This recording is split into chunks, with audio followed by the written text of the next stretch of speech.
Hello there mates, Misha Gamer here, and thank you for checking into this next episode of KFC's cooking game, dating game. I love you, Colonel Sanders, there's the name of it.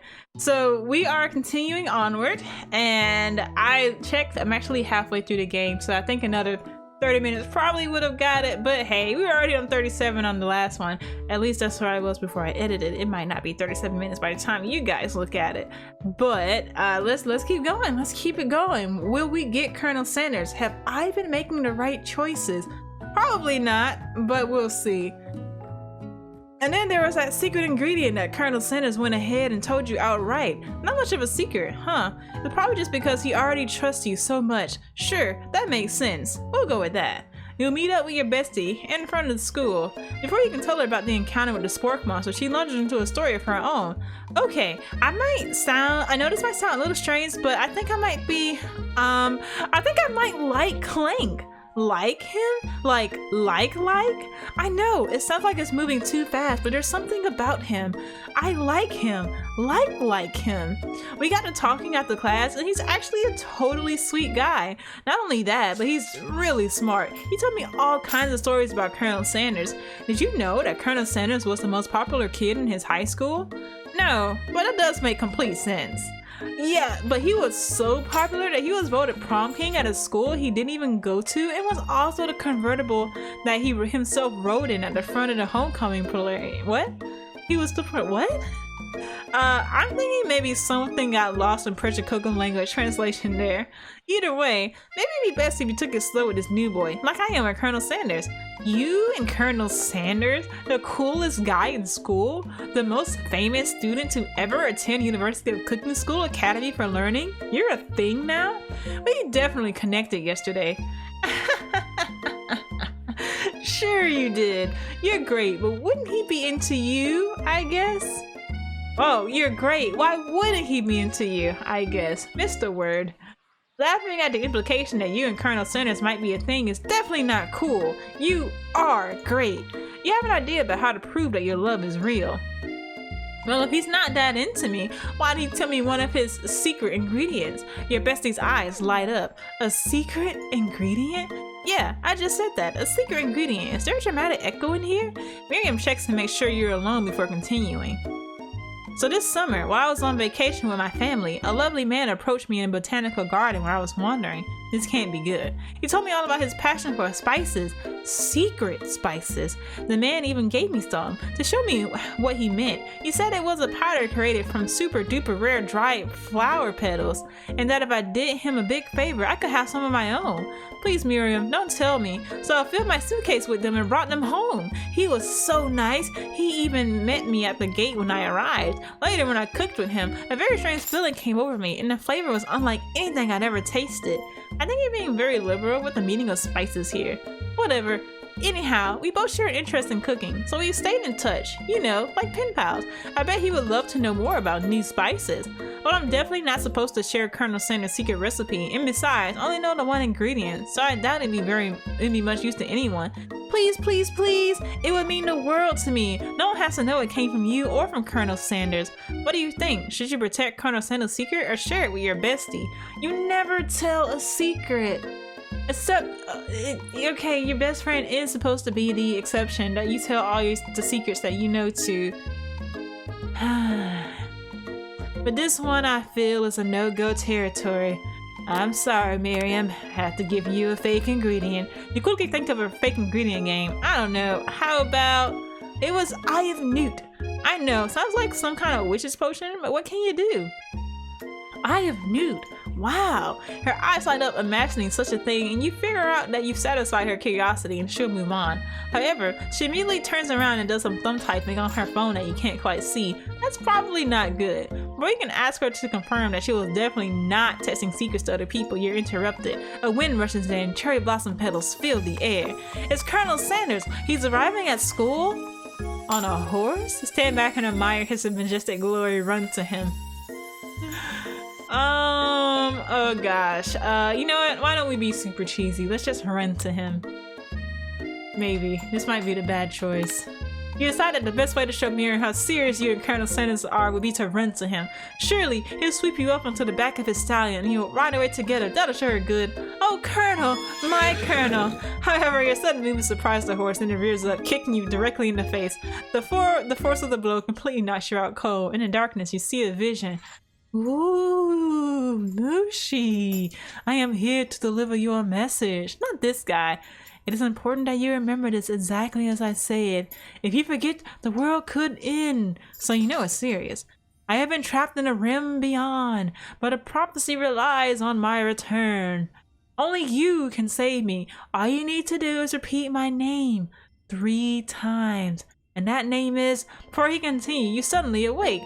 Ah, jeez! You wait to find Colonel Sanders tending to you. He's roused you back to life with a satchel of secret spices. Or is that just his natural seasoned musk? A compliment to the craftsmanship of his horse's shoes. Yes. Maybe you shouldn't be riding a horse to school, and maybe you shouldn't be running up to animals you don't know. It's hard to say he was in the wrong here. But one thing for sure, that Colonel Sanders was pretty dreamy. That horse has beautiful shoes. I could really feel how smooth and sturdy Oh my god, I could really feel how smooth and sturdy they were when they were pressing into my face. That's nice to hear. No one truly appreciates good craftsmanship anymore. And with that, Colonel Sanders disappears into the school, leaving you and Miriam to follow.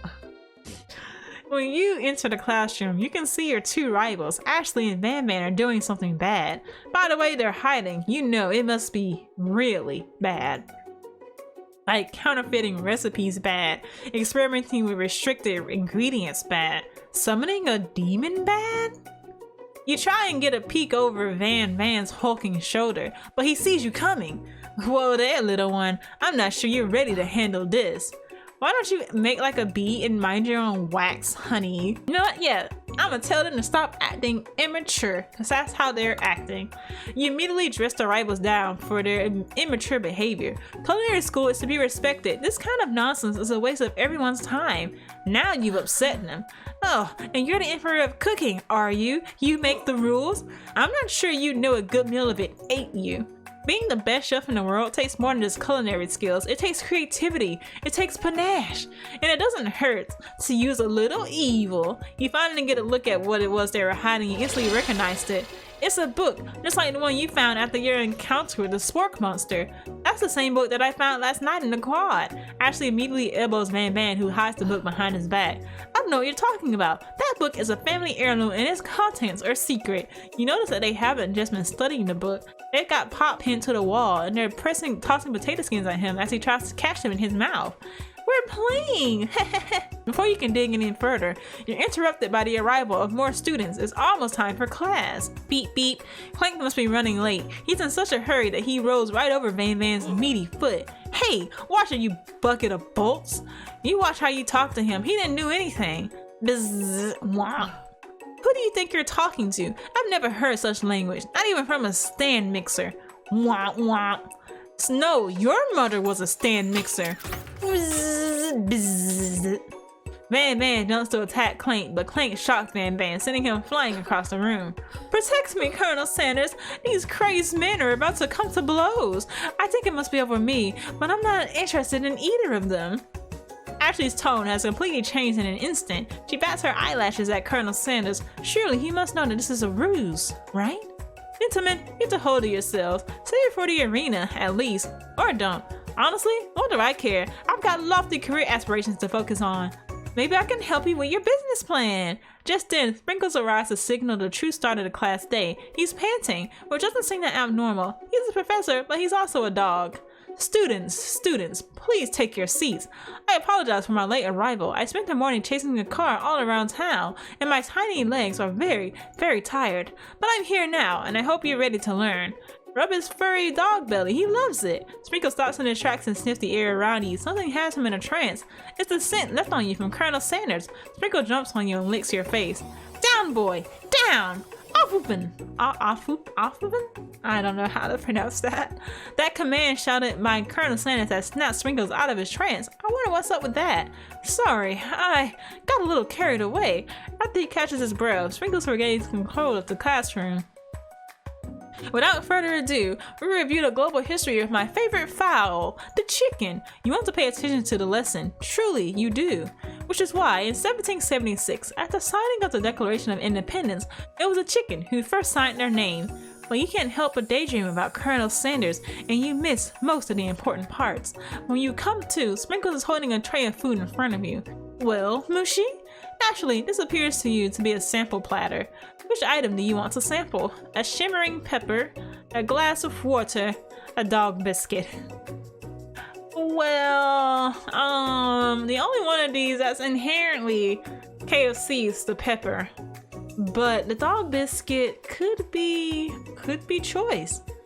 Let's try the dog biscuit. Because of the shape it's baked in, you assume the dog biscuit is a treat made by Sprinkles, an example of his own culinary talents, perhaps? You reach out for it when Sprinkle jumps up and fights into your cooking apron. What kind of monster would steal a dog's favorite biscuit? Your apron is left in tatters. The entire class looks on in horror as you fall unconscious from the embarrassment.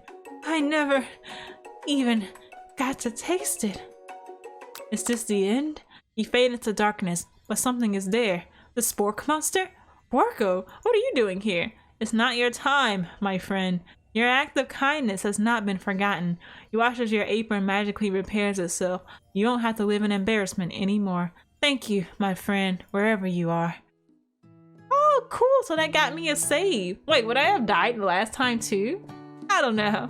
Let's do the shimmering pepper. A brightly colored pepper stands out from the other items. It sparkles in a most eye-catching way, so naturally you reach out, grab it, and eat it right away.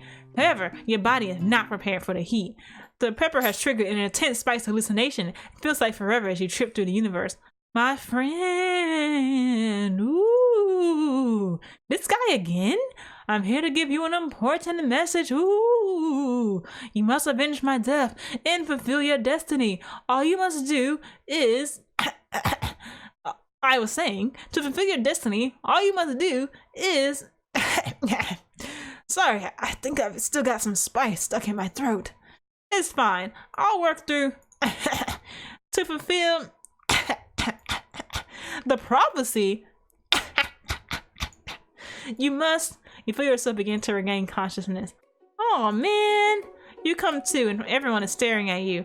The pepper was the last of its kind on Earth, and now it's gone forever. You think to yourself, gee, I should pay better attention. Y'all make mistakes. I'm sure he'll forgive you someday. Come on, it's time for lunch. Before anyone can relax, the cafeteria lights dim, and your rivals enter to make a dramatic announcement. Today's lunch will be prepared via timed competitive cook-off. The level of reactions with these two is off the charts. I don't know. You're on. I'll do you a cook-off. A bit of lunchtime competition, eh? Count me in. If I have to wipe the tables for you fools before I set my lunch down on it, then so be it.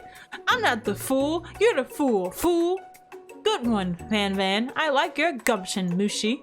I'll be watching your performance. Just as things reach a boiling point, Sprinkle steps in. Surely he'll put a stop to this madness.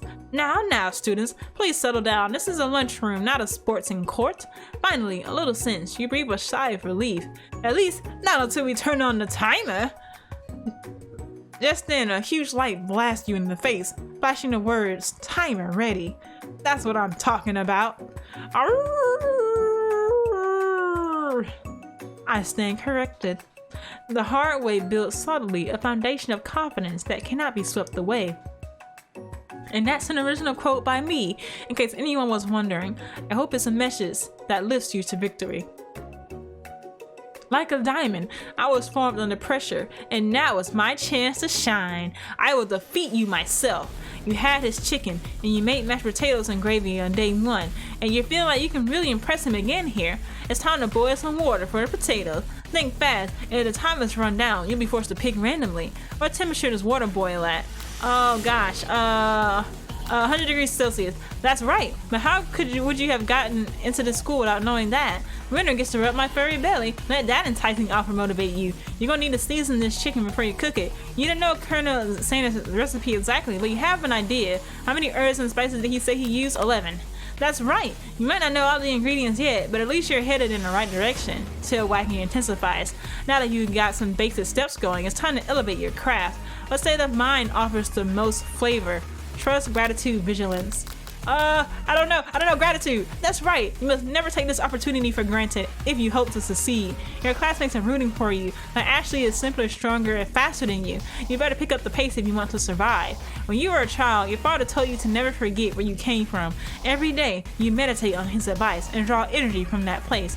Now would be a great time to harness that energy. So where does it come from? Short of Orion deep means, huh? This one. I don't know. That's right. This is your shot, and you're not going to miss it. Arrgh! You try to shut out the noise of the arena and focus on your cooking. What is the sound of success? Sizzling. That's wrong. Don't make me get the spray bottle. Next question. You notice Colonel Sanders out of the corner of your eye. I believe in you, Mushi. He's actually cheering you on, which would be awesome, except knowing he's watching you totally makes you forget what you were doing. And all you can do is think about Colonel Sanders. How many spoonfuls of gravy would it take to fill this? I don't know. What were you? They didn't give me any time. You're stranded on a desert. I have only one desert cookbook. Which do you take? What a hunk. I know, right? You know what? Shouldn't you be focused on a challenge? You're falling behind. Oh, you know what?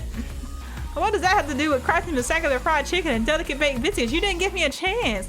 Woo, woo. You're really struggling to keep up. At the next station over, Ashley has already begun plating elements of her dish is colorful and complex.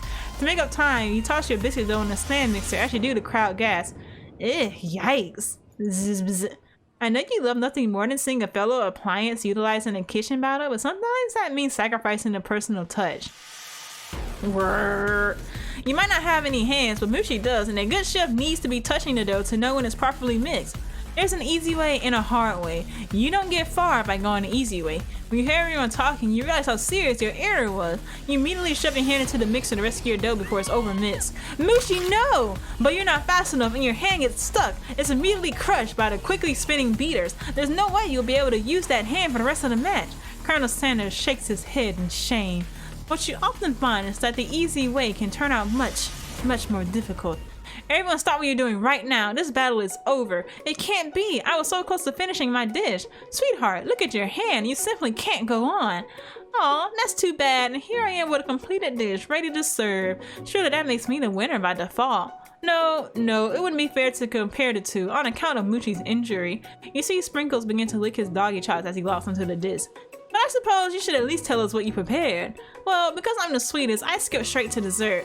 Other than this white chocolate dome, you'll find a wide array of delights, taking you on a journey of flavor that tastes good and tells a story of excellence. I was going to ask Mushi to do the honor, but since you're injured, I'm afraid that pouring a cream of delicate hot chocolate sauce might be too difficult. Colonel Sanders, you wouldn't mind lending me your strong, steady hand? Colonel Sanders pours the hot chocolate sauce on top of the dome, causing it to melt away, revealing the ingredients hidden within. Inside, you find a delicate fried cheese croquette atop a slice of honeycomb, ice cream 2 ways, tender nougat, and pearls of blueberry galette. Colonel Sanders seems intrigued, but perhaps not impressed as he dips his finger in the chocolate sauce. Simplicity isn't your strong suit, is it, Ashley? Oh, you. As he places a sauce-covered finger into his lips. Oops. Ashley leans over and whispers something into his ear. A dab of sauce sticks to his mustache. Don't want to come off strong. Just gotta pretend like it doesn't bother me. Your rays burn so intensely within your eyes that they burst into flames. The flames cause your eyebrows to catch fire and turn to ash, and they fall off of your face, which means people will have a hard time understanding your emotions for the rest of the semester, perhaps forever. Embarrassed and ashamed by your poor performance, not to mention your crispy, fried brow. You run for the quad to be alone. The beautiful weather feels like an insult. Inside of you, a storm rages. It's Colonel Sanders. He's probably here to tell you that he and Ashley are in love and have decided to get married. He won't even ask you to cater his wedding because you're a terrible chef and an awful person. You try to hide from him, but he approaches you directly. I know you're hurting right now. Not just from the devastating loss, but from that run-in with the mixer and that small fire. We should get that checked out. I'm fine. Can you just leave me alone? I'm a loser. I'm not fit to fill your fryer. I'll never be a master chef. Failure is a part of life. Not just for you, but for all of us. Do you think I've never failed at anything before? That's exactly what I think. Well then, think again. I wasn't always the man you see before you, enrolled in culinary school, incredibly handsome, successful, motivated. Well, handsome, sure. I was born that way. But I've walked other paths and arrived at dead ends. I was passionate about life, but I failed as an optician. I was passionate about justice, but I failed as a lawyer. I was passionate about livestock, but I even failed as a mule handler. That one was especially humiliating. Mules can be so cruel.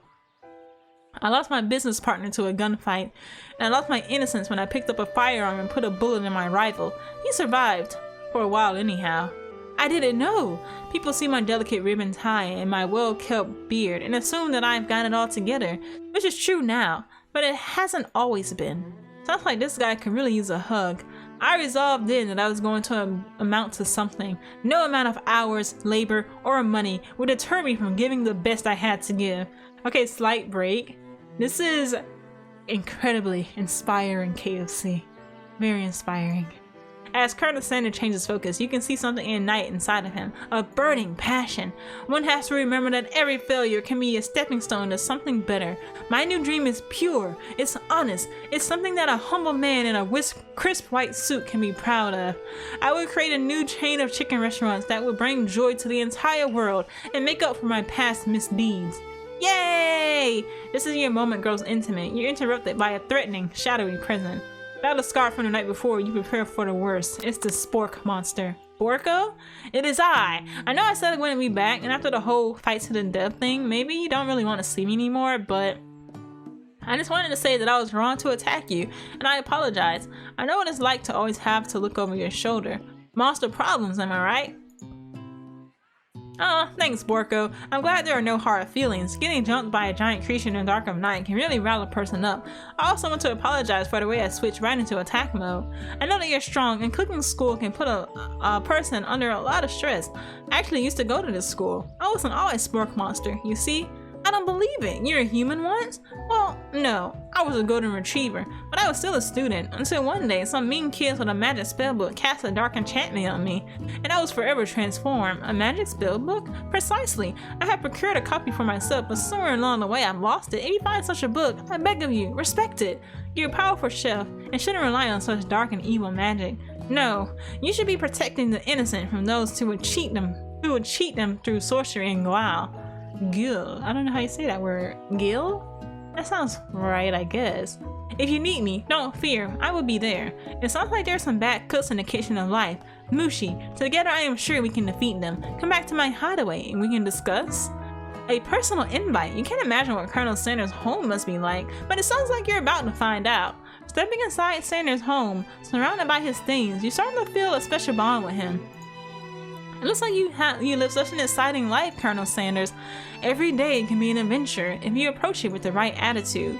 Long ago, I made the decision to never stop searching, never stop working, never stop imagining. Well, I'm so fired up right now. I don't know what I'm gonna do, but gosh darn it, I'm gonna do something. Have you been working on any new ingredients of your own lately? I'm always excited to talk about food with another ambitious chef. Well, there is something. It's just a side dish that I've been tinkering with, trying to find the right balance of flavors and textures. I'm not sure I've nailed it yet, but I'm close. Colonel Sanders' eyes perk up as he starts to wonder what dish she might be describing. It's meant to appear as something spicy, or something crispy. Both, perhaps? Now you've got him right where you want him. Should you reveal your new creation to him? Or keep it a secret, just for you? Well, Colonel Sanders did tell us his secret ingredient. Yeah, I'll tell him. Fair is fair, right? You decide that you're as ready as you'll ever be to share your original cooking with Colonel Sanders. Before you can talk yourself out of it, you decide to dive in head first. You reach into your lunch bag for a special dish that you've been keeping on ice all day. I present to you my original coleslaw. The shredded cabbage dish glistens in the light of Colonel Sanders' Lux hideaway.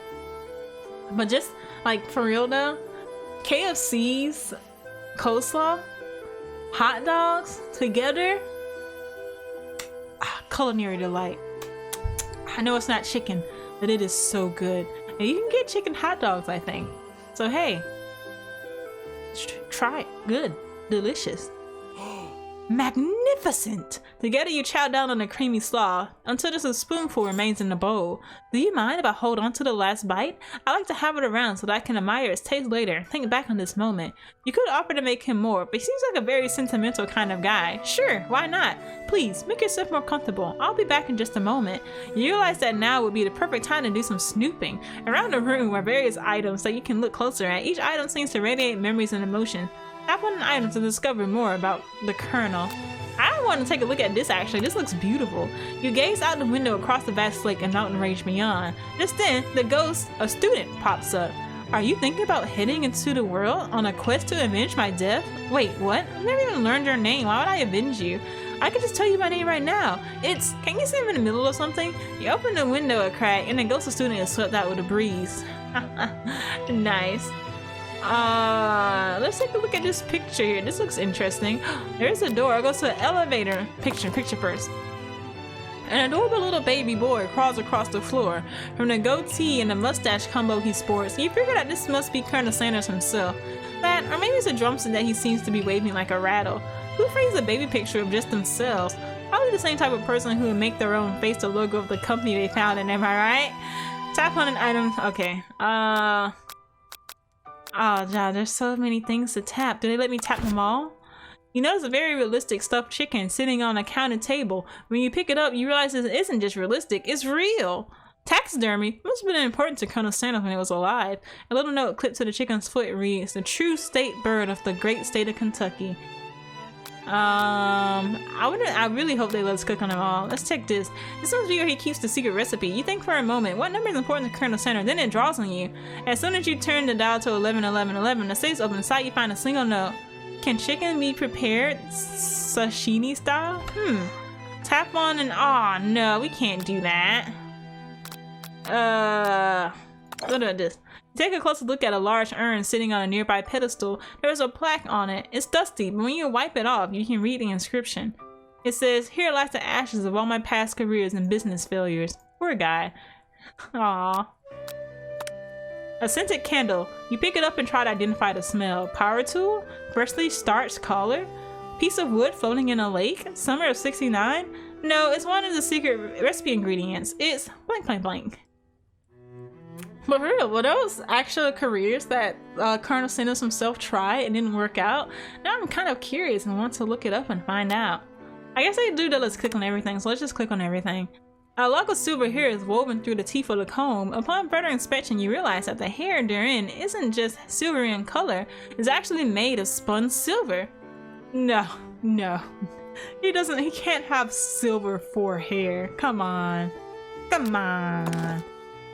The photo appears to be Colonel Sanders, except he's an old man visiting the pyramids of Egypt. Maybe this is where he discovered one of his secret herbs and spices? Wait, what? One of the framed photos shows an old man who looks a bit like Colonel Sanders standing with a friend. They hold fried chicken drumsticks and appear to be cheersing them. You look closely and see there's a short inscription. I wonder who my friend Pete is. You know, this must be based on actual pictures that were taken.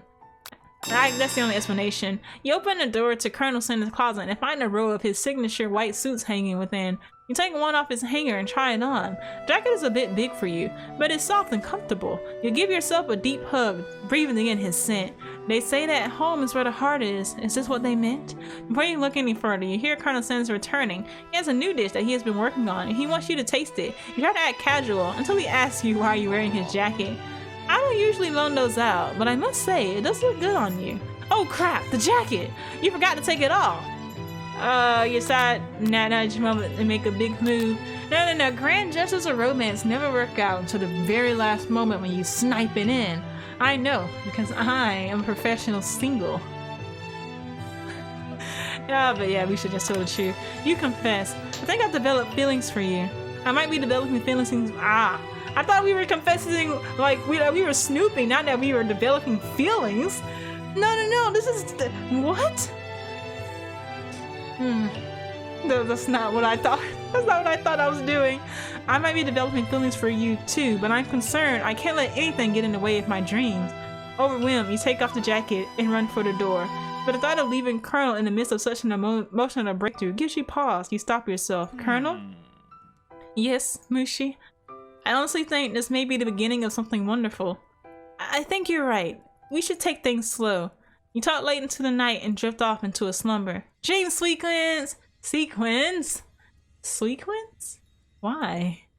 You awake to a beautiful morning in Colonel Sanders' hideaway. Did you make the right decision on how to respond to Colonel Sanders? Only time will truly tell. Today is a day that could change the rest of your life. You think about a new secret ingredient you just learned about. Blank. In some jurisdictions, blank isn't even legal. But if the recipe is a secret, how would they know? Your thoughts are interrupted when Colonel Sanders emerges into the room. He's holding a gorgeously plated breakfast and your mouth waters at the sight of it.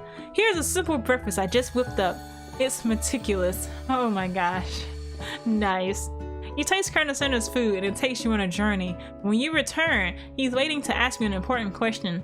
So, would you say that we're the perfect match? How presumptuous!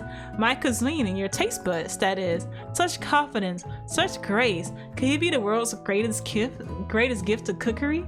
Yeah, I'll flatter him. You know, I think we might make a great team. A single tear begins to pool in the corner of his eye as he gazes out the window. And with the right business partner, I know I can't fail. Business partner? Could he be talking to you? It's all happening so quickly. Overcome with emotion and confused by your feelings, you're on the verge of tears. Unable to speak, the only answer you can find is to run out the door and get home. There's still one more day of school, after all. The University of Cooking School, Academy for Learning, waits for no one. You get home to find something very surprising. Your best friend is there waiting for you. Where have you been? Hey, let me just check something really quickly before I make this executive decision. Okay, so there's only 2 slots left. So I'm gonna go ahead and I will finish it this time, I promise.